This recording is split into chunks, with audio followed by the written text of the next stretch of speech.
এই শীতে মারা যায়। আয়ান এটা শুনে স্তব্ধ হয়ে গেল।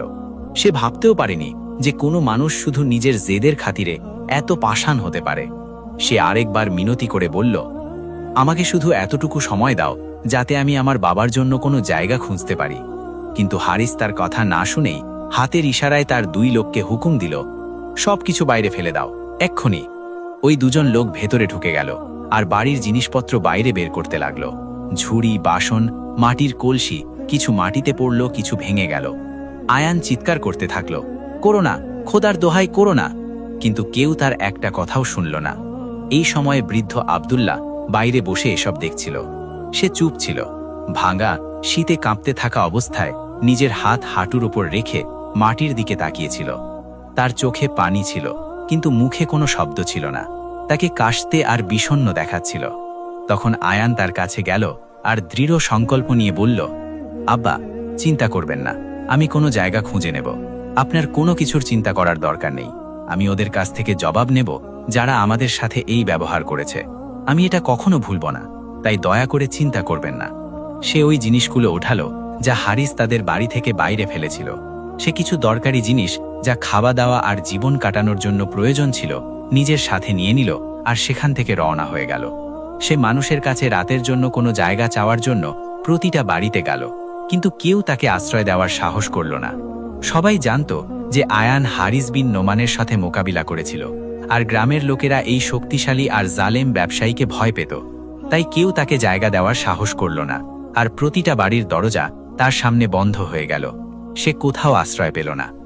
আয়ান তার মালপত্র ওঠালো আর গ্রামের গলি দিয়ে যেতে যেতে ভাবল যে রাত কোথায় কাটাবে।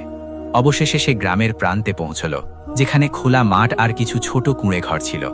সে কিছুটা স্বস্তি অনুভব করে এক খালি কুঁড়ে ঘরের কাছে বসে পড়ল।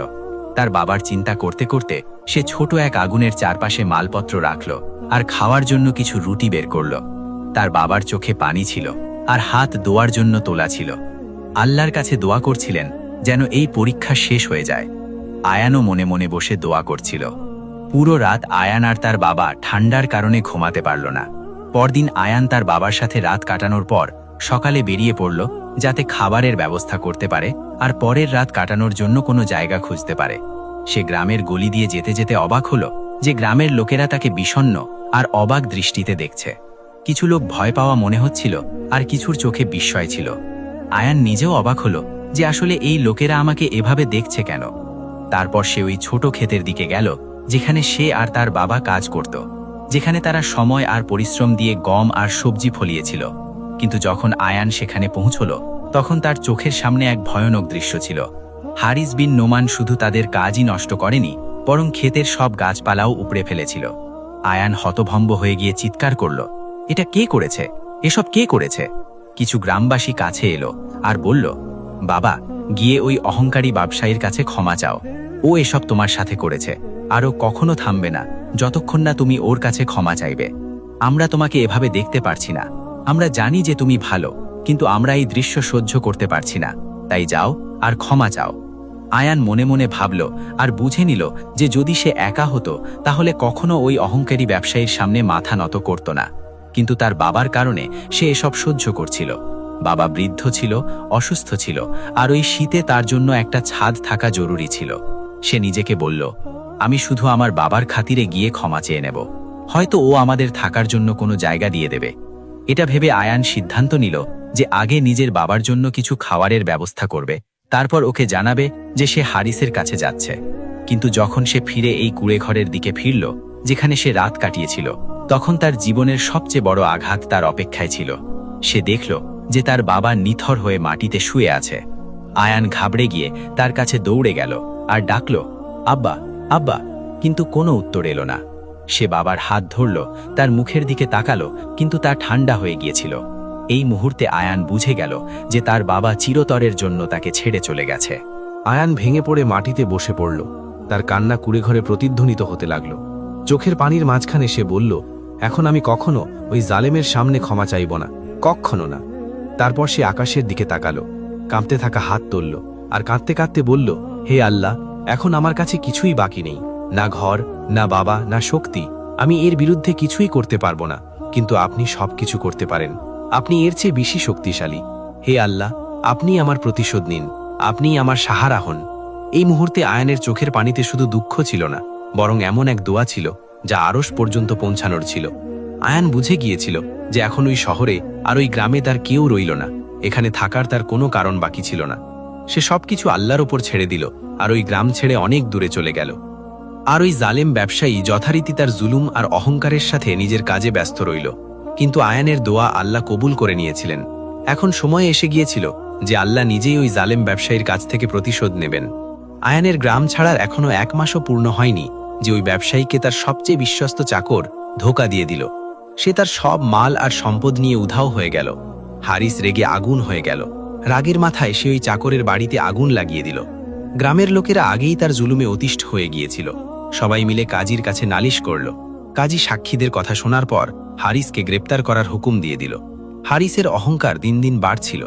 যখন তাকে গ্রেপ্তার করার হুকুম হলো তখন সে যেতে অস্বীকার করল আর কাজীকে ঘুষ হিসেবে নিজের বড় বাড়ি দেওয়ার প্রস্তাব দিল। কিন্তু কাজী সৎ ছিল। সে ওই বাড়ি রাষ্ট্রের সম্পত্তি বলে ঘোষণা করল, কারণ তা ঘুষ হিসেবে দেওয়া হয়েছিল। আর হারিসকে কঠিন শাস্তি শোনাল। কয়েক মাস পর সে জেল থেকে ছাড়া তো পেল, কিন্তু এখন কোনো ব্যবসায়ী তার সাথে ব্যবসা করতে রাজি ছিল না। যে লোক বড় বড় সুদে অভ্যস্ত ছিল এখন সবকিছু হারিয়ে ফেলেছিল। এরই মধ্যে একদিন তার স্ত্রীও মারা গেল। ধীরে ধীরে তার অবস্থা খারাপ হতে থাকলো। না তার সম্মান রইল, না মাল আর সম্পদ, আর তার স্ত্রীও মারা গেল। এখন তার কাছে শুধু একটাই ছেলে রয়ে গিয়েছিল, আর সেই ছেলে আমি। আমার বাবার মানসিক অবস্থা দিন দিন খারাপ হতে লাগলো। রাতে তার ঘুম আসত না, আর দিনে খাবারও খেত না। শুধু একটাই শব্দ বারবার বলতে থাকতো, জুলুম। অবশেষে সবাই তাকে পাগল বলা শুরু করলো, কারণ একটা সময় এমনও এলো যে সে আমাকে পর্যন্ত চিনতে পারত না। আমরা একটা ভাঙা কুড়ে ঘরে থাকি, কারণ আমার বাবা পাগল হয়ে গেছে। তাই মাঝে মাঝে লোকেরা দয়া করে আমাদের খাবার দিয়ে যায়, আর আমরা তা দিয়েই দিন পার করি। এই গল্প বলতে বলতে যুবকের চোখ পানিতে ভরে গেল। সে বলল, আমার বাবা এটা ভাবত যে ওই লোকটা কারো কাছে নালিশ করতে পারবে না, কারণ তার কাছে না শক্তি ছিল না কোনো উপায়। কিন্তু সে এটা ভুলে গিয়েছিল যে আরেকজন কাজীও আছেন, যিনি প্রত্যেক মাজলুমের ফরিয়াদ শোনেন। ওই বৃদ্ধ আর তার ছেলে আল্লাহর কাছে আমার বাবার জুলুমের নালিশ করেছিল, আর তারই ফল যে আজ আমরা এই অবস্থায় আছি। এসব বলতে বলতে পাগলের ছেলের চোখ দিয়ে অঝরে পানি পড়ছিল। ওদিকে পাগল দুনিয়ার দুঃখ থেকে বেখবর হয়ে এক কোণায় ঘুমিয়েছিল। ব্যবসায়ী গভীর শ্বাস নিল আর নরমভাবে জিজ্ঞেস করল, তুমি কি জানো যে ওই আয়ান এখন কোথায় আছে? যুবক মাথা নিচু করে বলল, না। ব্যবসায়ীর চোখও ভিজে গেল। সে বলল, ওই আয়ান তোমার সামনেই বসে আছে। আমি সেই লোক যার ওপর তোমার বাবা জুলুম করেছিল। যুবক ছেলেটি এটা শুনে অবাক হয়ে গেল। তার মধ্যে খুশি আর কান্নার এক মিশ্র অনুভূতি ছিল।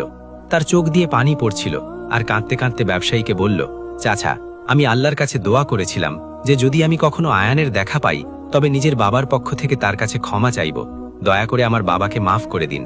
আয়ান হেসে বলল, বাবা, আল্লাহ ক্ষমাশীল। তোমার বাবা তার শাস্তি যথেষ্ট ভোগ করেছে। আমি তোমার বাবার মতো জালেম নই। সেই মুহূর্ত নীরবতায় ডুবে গেল।